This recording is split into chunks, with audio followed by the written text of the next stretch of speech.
adik-adik, apa kabarnya nih? Sehat-sehat selalu kan? Kita bersyukur ya. Adik-adik, sekarang semuanya siap untuk sekolah minggu. Sama-sama semuanya dalam sikap yang siap, hati yang siap untuk kita memuji Tuhan, melompat bagi Tuhan, dan mendengarkan cerita firman Tuhan. Semuanya siap? Ayo, kita mulai. Let's go. Halo. Hai. Apa kabar semuanya? Dahsyat, luar biasa. Yes. Oke, kalau kakak tanya apa kabarnya, semuanya jawab dahsyat, luar biasa. Yes. Oke, bisa? Kita coba tes ya. Siap. Apa kabarnya? Dahsyat, luar biasa. Yes. Aduh, kayaknya belum kak. Belum kedengeran suaranya sampai sini. Kita coba sekali lagi ya. Harus yang semangat ya. Oke. Apa kabarnya? Dahsyat, luar biasa. Yes. Wah, suaranya kedengeran sampai sini adik-adik. Baik, sekarang kakak Sisi mau undang kita semua untuk bangkit berdiri. Ayo semuanya berdiri. Kita udah mau siap untuk melompat bagi Tuhan, menari bagi Tuhan, dan bernyanyi untuk Tuhan. Dan kalau ada mama papanya yang belum berdiri, boleh diajak berdiri juga. Sama-sama kita memuji Tuhan ya. Ayo semua ikutin gerakannya kakak Sisi sama kakak Sasa ya. Mana senyumnya?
menceritakannya.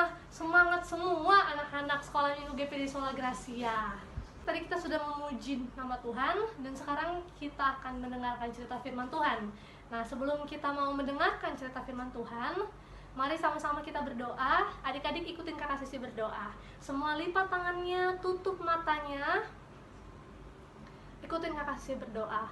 Tuhan Yesus yang baik, terima kasih hari ini kami boleh memuji nama Tuhan. Sebentar lagi kami akan mendengarkan cerita firman-Mu. Tuhan berkati kami, anak-anak sekolah minggu yang mendengarkan. Terima kasih Tuhan, di dalam nama Tuhan Yesus Kristus. Haleluya. Amin. Selamat mendengarkan, Tuhan Yesus memberkati. Cerita Paskah, pengorbanan Yesus Kristus. Ini adalah Yesus. Yesus adalah anak Allah, penyelamat umat manusia. Ketika Yesus berada di bumi, Ia selalu menceritakan kasih Allah. Ia menyembuhkan orang sakit. Ia melakukan banyak mujizat. Ia menenangkan badai. Dan bahkan Ia membangkitkan orang mati yang bernama Lazarus. Namun, guru besar Yahudi tidak suka dengan apa Yesus ajarkan. Mereka tidak mau mengakui bahwa Yesus adalah anak Allah. Mereka mau melenyapkan Tuhan Yesus.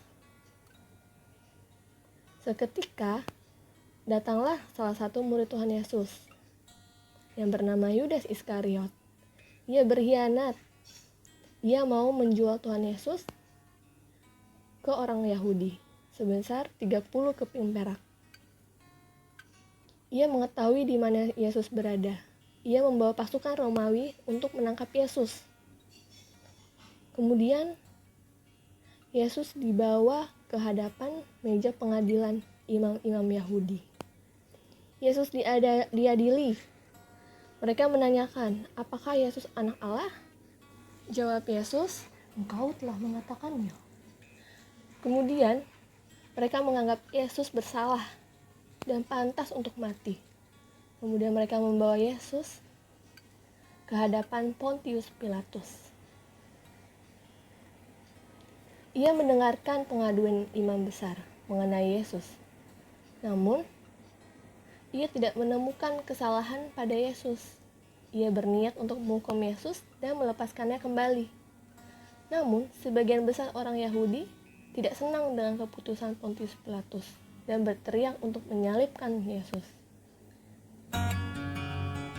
Ia pun menyerahkan Yesus untuk disalibkan dan disiksa oleh pasukan Romawi.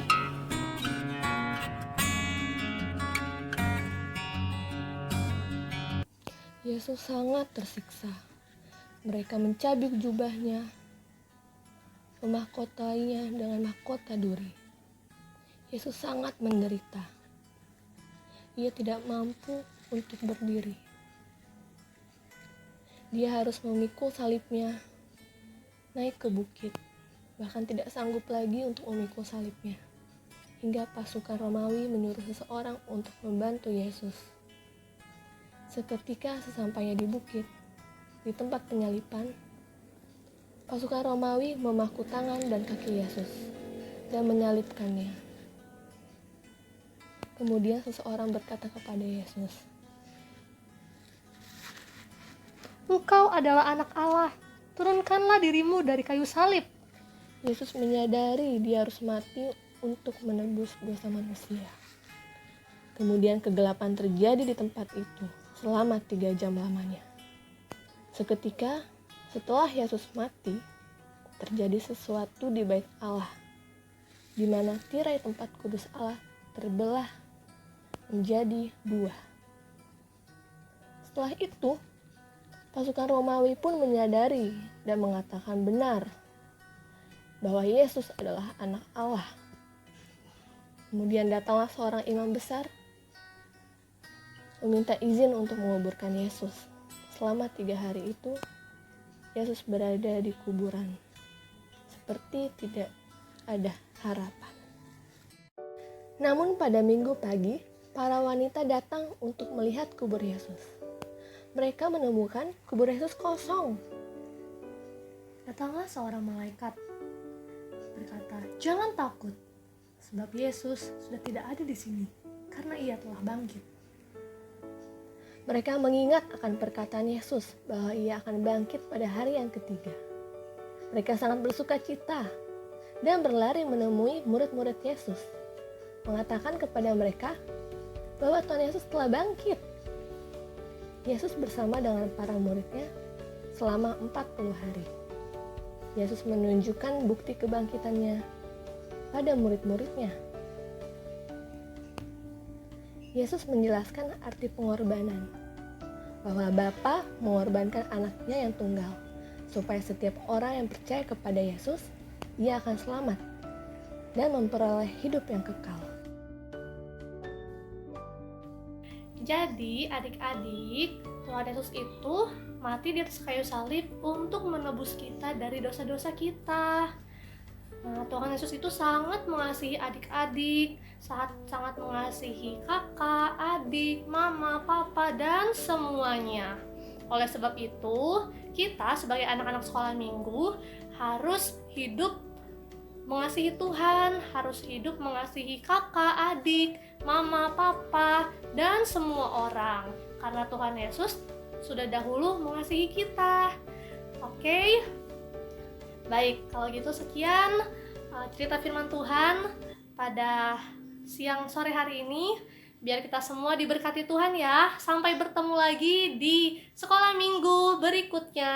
Bye-bye semuanya, Tuhan Yesus memberkati. Dadah.